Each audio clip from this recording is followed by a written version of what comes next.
philosophie sociale matérialiste, préconisant l'émancipation du prolétariat, de la classe travailleuse, de la classe ouvrière, et qu'il va même jusqu'à s'en réclamer explicitement, non seulement dans ce chapitre du Principe Espérance, mais dans pratiquement tous ses livres, dans toute son œuvre, riche de 16 grands volumes. Donc l'édition des œuvres complètes de Bloch, dans 16 volumes, aux éditions Suhrkamp à Francfort. Donc c'est la raison pour laquelle Bloch fait tout à fait sienne la thèse de Marx que l'analyse de l'aliénation religieuse doit être véritablement radicale, qu'elle doit considérer au-delà des idéologies le phénomène plus proche qu'est le rôle de l'État et celui encore plus proche de l'économie politique pour accéder de la sorte seulement à l'anthropologie réelle.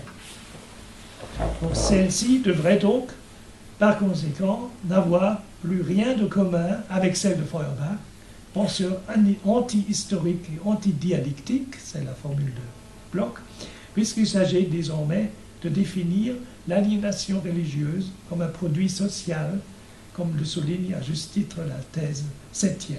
Et cette argumentation sera requise, comme nous l'indique Bloch, par le Capital, le livre 1 du Capital, où Marx revient, pour ainsi dire, à la charge de Feuerbach, en réaffirmant, à propos du problème de l'aliénation religieuse, donc qu'il est, citation d'ailleurs reprise par Ernst Bloch, donc qu'il est en effet beaucoup plus facile de retrouver par l'analyse le noyau terrestre des nébuleuses élucubrations religieuses qu'à l'inverse de développer dans chaque cas particulier des conditions de vie réelles, leurs manifestations célestes.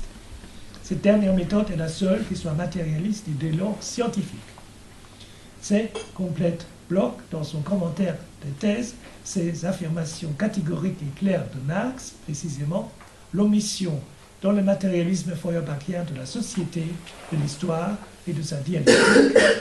C'est cette absence de vie qui en découle et caractérise l'ancien matérialisme mécaniciste, le seul qu'ait connu Feuerbach, qui détermine forcément chez ce philosophe, à la fin de sa philosophie, une idéalisation quelque peu embarrassée. Certes, estime donc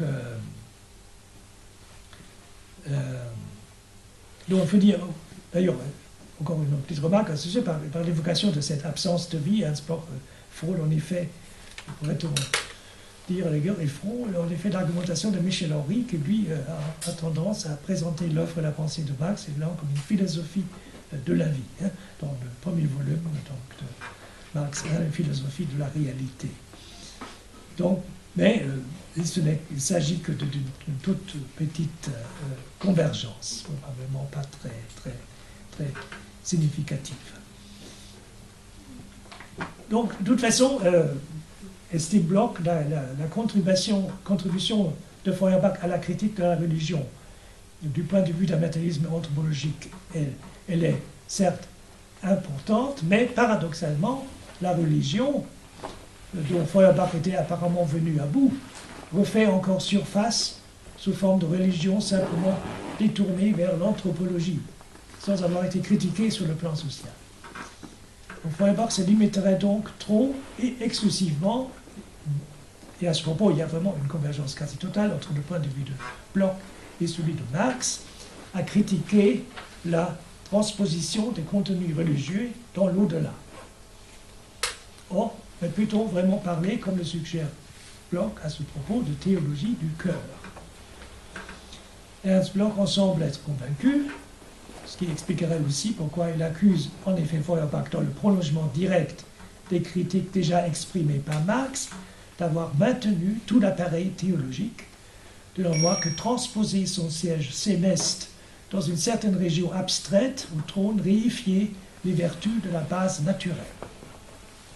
Donc force est de constater, de souligner aussi le caractère à la fois catégorique et solennel de la conclusion de l'analyse blochienne de ce groupe de 5 thèses constituant à eux seuls le véritable cœur philosophique des 11 thèses de Marx sur Feuerbach. Et cette affirmation est importante et aussi tout à fait caractéristique du marxisme d'Ernst Bloch, affirmée évidemment dans le sillage fidèle de Marx et d'Engels, mais prenant en même temps cette distance par rapport au marxisme vulgaire et par rapport à un marxisme trop dogmatisé. Donc, notamment sous sa forme stalinienne. Donc, je cite, « Le marxisme n'est pas même, en considération de la religion, un idéalisme en avant.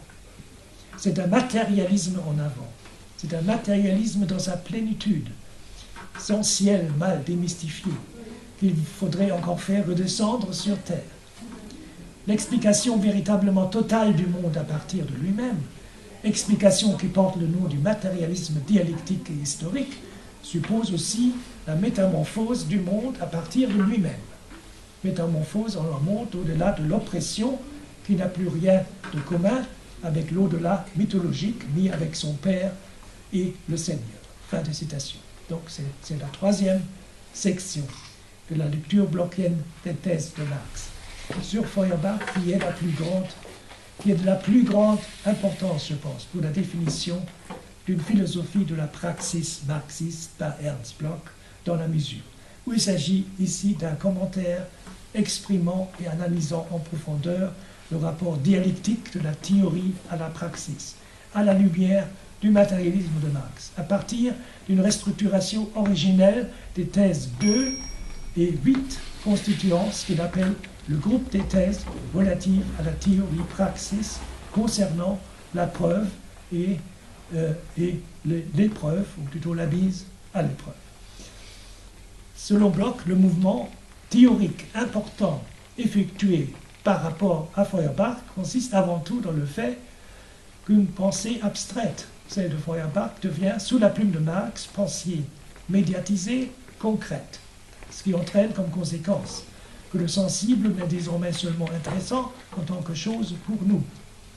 C'est cela, affirme Ernst Bloch, en fin de compte, la praxis initialisée par la théorie, gagnée par la théorie, au fur et à mesure où la fonction pensante devient ainsi, plus encore que l'intuition sensible, une activité critique, pénétrante, révélante. Mais quel est le rôle de la vérité, de l'aletheia, dans cette fonction pensante définie comme activité critique et révélante? Comme le souligne Ernst Bloch, la vérité est désormais, pour le nouveau matérialisme, celui de Marx, pas une affaire de théorie seulement. Elle ne peut que décoller du rapport théorie-praxis. Autrement dit, la question de savoir si la pensée humaine peut aboutir à une vérité objective ou non n'est pas une question théorique, mais une question pratique. C'est dans la pratique qu'il faut que l'homme prouve la vérité, c'est-à-dire la réalité et la puissance, l'endessa de sa pensée. La discussion sur la réalité ou l'irréalité de la pensée, isolée de la pratique, est purement scolastique. Le proverbe anglais dit « The eating is the proof of the pudding ». Donc la preuve de l'existence du pudding est qu'il sera mangé. C'est exactement dans la même perspective que Bloch s'efforce de cerner, dans le sillage théorique de Marx et d'Engels, l'essence même de la praxis par rapport à la théorie. Son but est clair. Il s'agit de libérer tout d'abord la vérité de cette espèce d'intérieur ou d'intériorité contemplative dans lequel l'avait enfermé la pensée scolastique. Il s'agit ensuite de libérer l'activité sous sa forme bourgeoise et abstraite et de substituer la praxis conçue comme simple application de la théorie par une praxis transformatrice du monde, désormais comprise comme confirmation de la théorie, attestant qu'elle est bel et bien concrète chez Marx, non comme transformation de la clé en levier, mais comme passage de la reproduction vraie à la puissance d'intervention dans l'être. Et pourvu que ce passage puisse se produire réellement, il faut que la pensée juste et l'acte juste ne fassent qu'un. C'était déjà un peu le cas de l'Antiquité grecque, parce que Platon a voulu réaliser son état utopique, la République en Sicile. Ou bien aussi à l'époque de la Renaissance, chez Bacon, lorsqu'il voulait, tout en restant hostile à la connaissance purement contemplative, donner à la science de nouveaux fondements. Mais de tous les philosophes de l'idéalisme allemand, souligne Bloch, c'est bien Hegel qui se rapproche le plus de cette conception nouvelle et révolutionnaire de l'unité de la théorie et de la praxis, précisément à propos de la relation du travail traité dans la phénoménologie de l'esprit, parce que chez Hegel s'effectue le plus le passage de l'esprit théorique, pensé, à l'antithèse qu'est l'esprit pratique, comme volonté qui se pense et qui se sait, et qui finalement, dans l'état rationnel, veut ce qu'elle sait et sait ce qu'elle veut. Il y avait donc déjà chez Hegel cette idée de la supériorité de l'idée pratique sur l'idée de la connaissance contemplée, reconnaissant ou bien pratique non seulement la noblesse de l'universel, mais aussi le réel sans plus. Et cela est bien la preuve, affirme Bloch, en citant Lénine, les œuvres philosophiques de Lénine, que pour Hegel, la praxis constitue un chaînon dans l'analyse du processus de la connaissance. Marx poursuit donc l'œuvre de Hegel lorsqu'il introduit le critère de la praxis dans la théorie de la connaissance.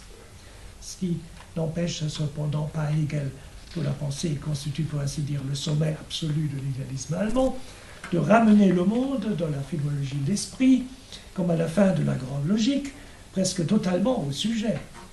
Je dis presque. Par conséquent, souligne-t-il, ce n'est pas la praxis, mais la rétrospection intériorisée qui couronne la vérité, la science du savoir qui se manifeste et rien d'autre. Comme Bloch le met en évidence dans son commentaire, il y avait évidemment dans la gauche hegelienne, et notamment chez Tchaikovsky, chez Bruno Bauer et chez Moses Hess, une forte volonté de dépassement de cette cryptopraxis hegelienne par l'esquisse d'une philosophie de l'action.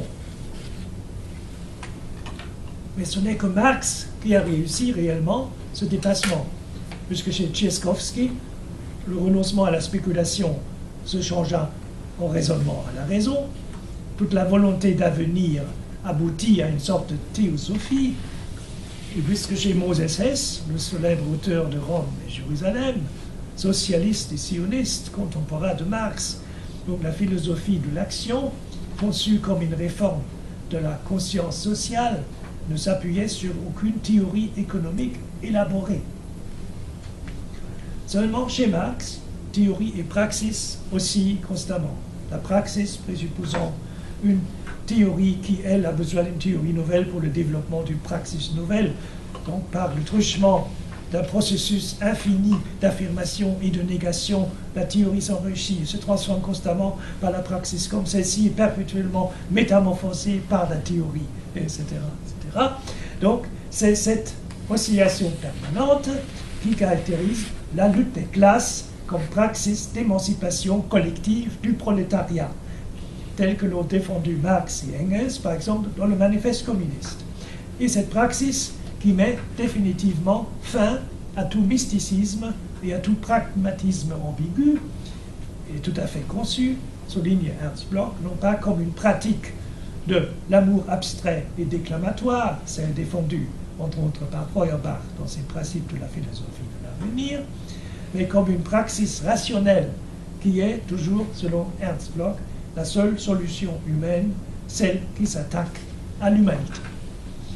C'est la raison pour laquelle, dans la doctrine de l'amour abstrait, universel, de Feuerbach, doit être classifiée comme mystique, parce qu'elle est incapable de produire le glaive qui toucherait le nœud gordien, dit Bloch. Donc, Serge Feuerbach se trouve malgré tout donc, sur cette voie allemande du salut qui mène de Hegel à Marx, mais c'est bien le dévoilement du sentimentalisme de Feuerbach qui incite, affirme Ernst Bloch, Marx a critiqué et a attaqué violemment cette tardive praxis des cœurs qui n'engendre que le contraire de ce que recherchait l'altruisme qu'elle prêchait avec son amour immensément universel.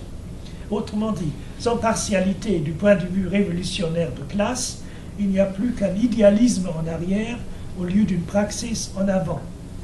C'est dans la théorie marxiste au service de la praxis que l'éthique, évoquée entre autres par Moses Hess et Feuerbach, se fait chair.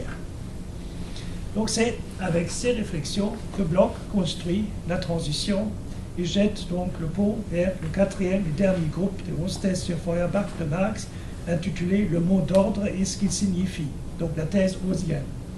Vers cette célèbre 11e thèse, qui ne comporte qu'une seule phrase. Les philosophes n'ont fait qu'interpréter le monde de diverses manières, mais ce qui importe, c'est de le transformer. Cette phrase, cette sentence célèbre de Marx, était d'ailleurs, à l'époque de la RDA, soit dit ici pour la circonstance, gravée en grand sur le portail d'entrée de l'université Humboldt de Berlin-Est, la plus grande, la plus importante université de l'Allemagne de l'Est, de la RDA. Or, elle a été enlevée après la réunification de l'Allemagne en octobre 1990. Donc, le fait qu'Ernst Bloch consacre 8 pages et demie à sa lecture et interprétation est tout à fait paradigmatique de l'importance qu'il attache à cette conclusion de Marx, qui est, pour ainsi dire, symbolique et pragmatique pour la quintessence de sa philosophie critique et sociale, ayant valeur de manifeste.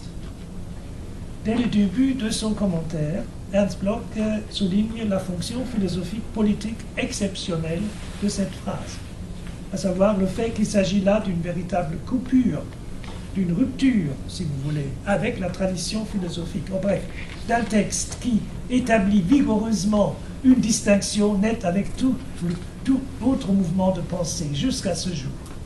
Comme tous les autres commentateurs de cette thèse, surtout Georges Labica en France, Ernst Bloch se questionne tout d'abord. Que veut exactement dire la thèse 11e? Comment doit-on la comprendre pour ne pas trahir le sens de la précision philosophique qui caractérise Marx? Et à cette interrogation, à ce questionnement, Bloch nous donne la réponse suivante. Donc, il importe d'abord à souligner qu'il n'y a dans cette 11e thèse aucun rapport avec le pragmatisme, et surtout pas avec le pragmatisme américain, fondé sur l'opinion que la vérité n'est rien d'autre que la qualité qu'ont les idées de se prêter à leur utilisation commerciale. Or, le philosophe américain qui est ici visé, ce n'est pas Peirce, hein, c'est considéré comme le grand père fondateur du pragmatisme anglo-saxon, mais c'est plutôt William James, auteur du livre Pragmatism, publié à New York en 1907, un livre qu'Ernst Bloch a bien pu lire et consulter pendant son exil américain à la bibliothèque de l'université de Harvard à Boston. Donc, parce qu'il habitait jusqu'en 1949, donc pendant son exil américain, à Marlborough, dans l'État de Massachusetts, tout près de Boston. C'est de là qu'il se rendait régulièrement en autobus à la bibliothèque universitaire de Harvard. Et c'est là qu'il a écrit, dans la plus grande solitude, son œuvre majeure, Le Principe Espérance. D'ailleurs, aux États-Unis, Le Principe Espérance, ce n'est pas du tout lu. Hein. La réception du Principe Espérance est extrêmement faible. Et juste à ce jour, encore reçu aucune, alors que je m'occupe depuis 40 ans pour faire connaître l'œuvre du philosophe Ernst Bloch, aucune invitation de la part d'une université américaine pour parler donc du Principe Espérance, The Principle of Hope, alors que c'est aux États-Unis que le livre a été écrit. Donc évidemment, c'est clair, ça ne passe pas avec l'idéologie dominante, le libéralisme ou l'ordolibéralisme, disons, un pays où, disons, c'est devenu la religion d'État, n'est-ce pas, comme aux États-Unis, et toute pensée socialiste, communiste est bannie d'office, donc n'a pas considéré comme sorte de folie, etc. Donc, William James donc, incarnait, donc, on va ainsi dire, l'American way of life, hein, avec une bonne dose d'optimisme vital et progressif. Note Ernst Bloch, donc c'était l'homme d'affaires de type supérieur qui voyait son succès garanti sur le plan humain. Donc selon Ernst Bloch, ce pragmatisme n'était que le dernier agnosticisme d'une société dépourvue de toute volonté de vérité.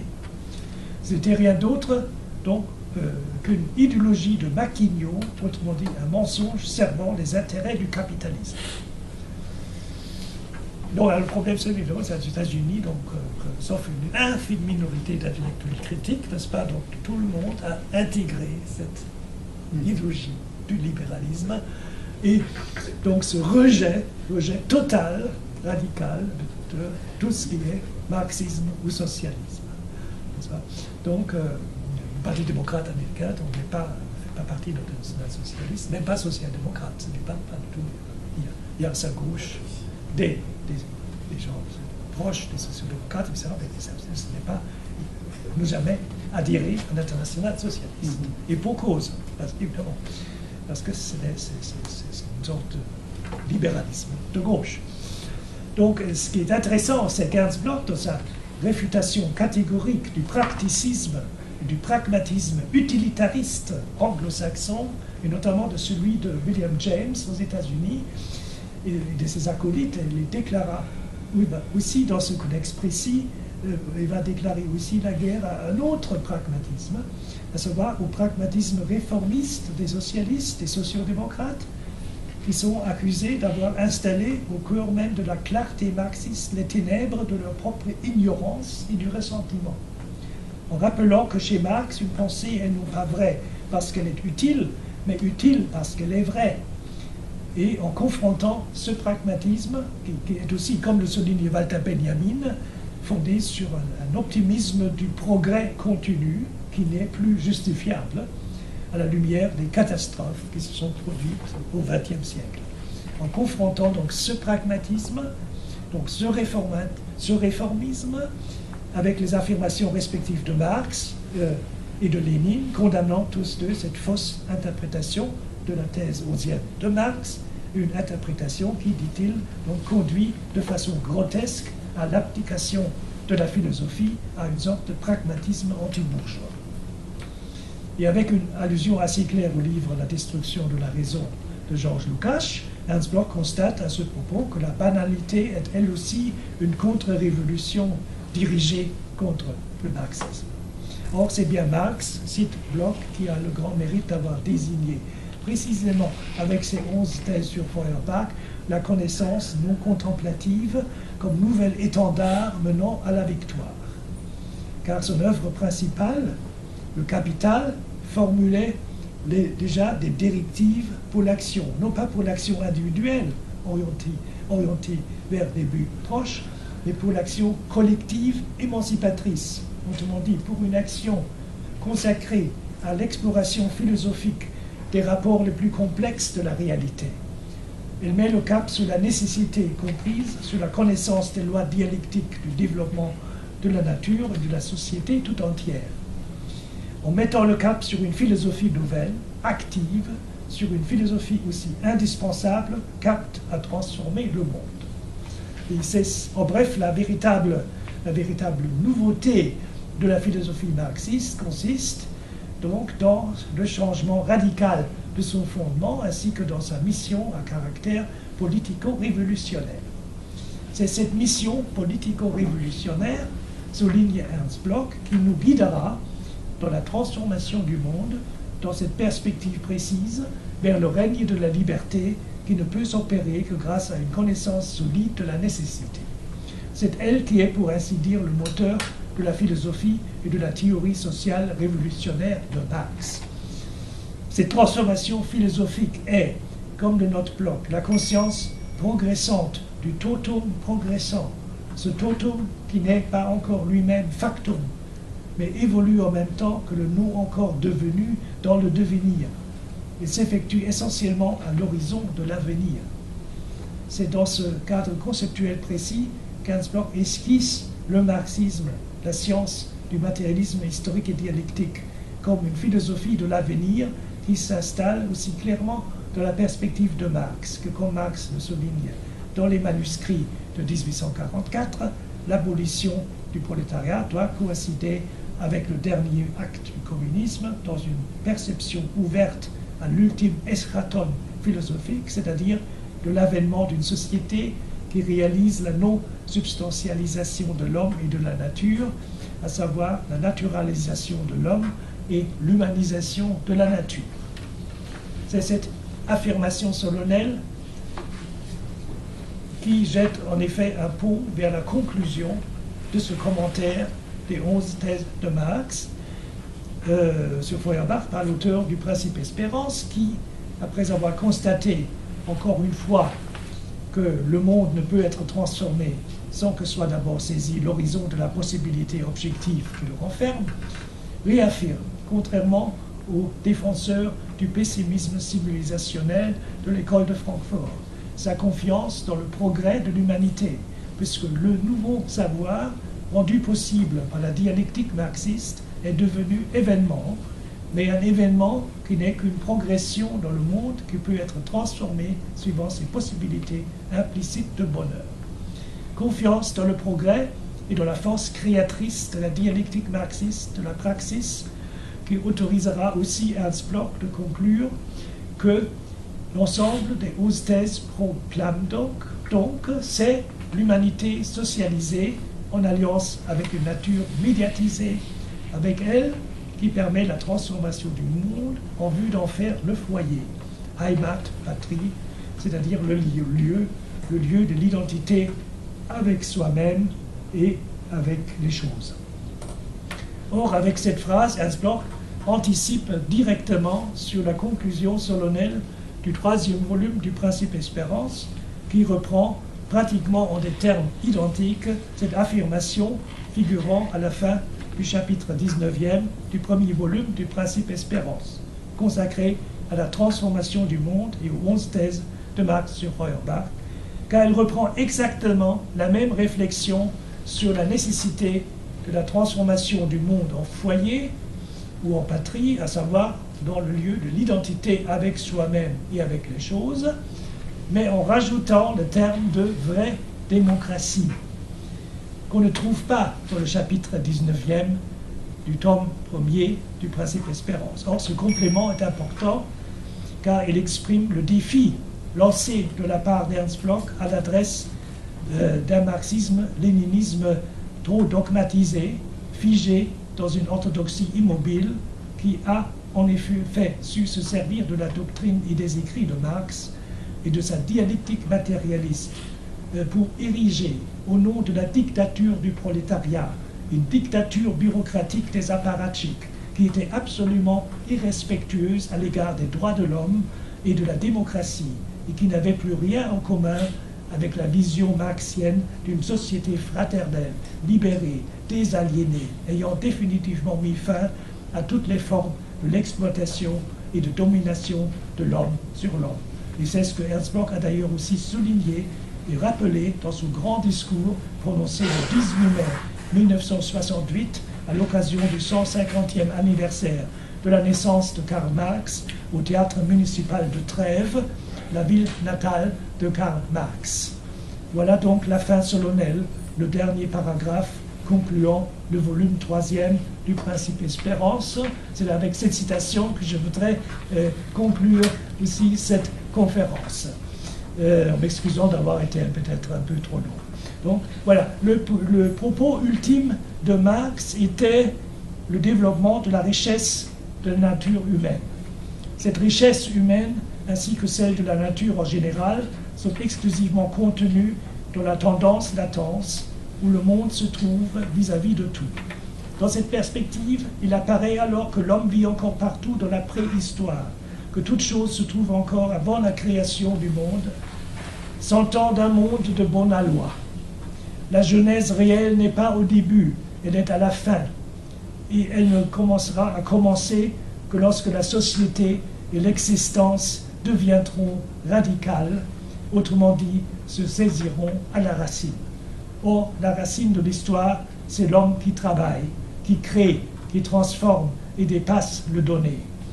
Et dès qu'il se sera saisi et qu'il fondera ce qui est sien dans une démocratie réelle, sans désaississement et sans aliénation, naîtra dans le monde quelque chose qui nous apparaît à tous dans l'enfance et où personne encore n'a jamais été, le foyer Heimat. Félicitations, je vous remercie.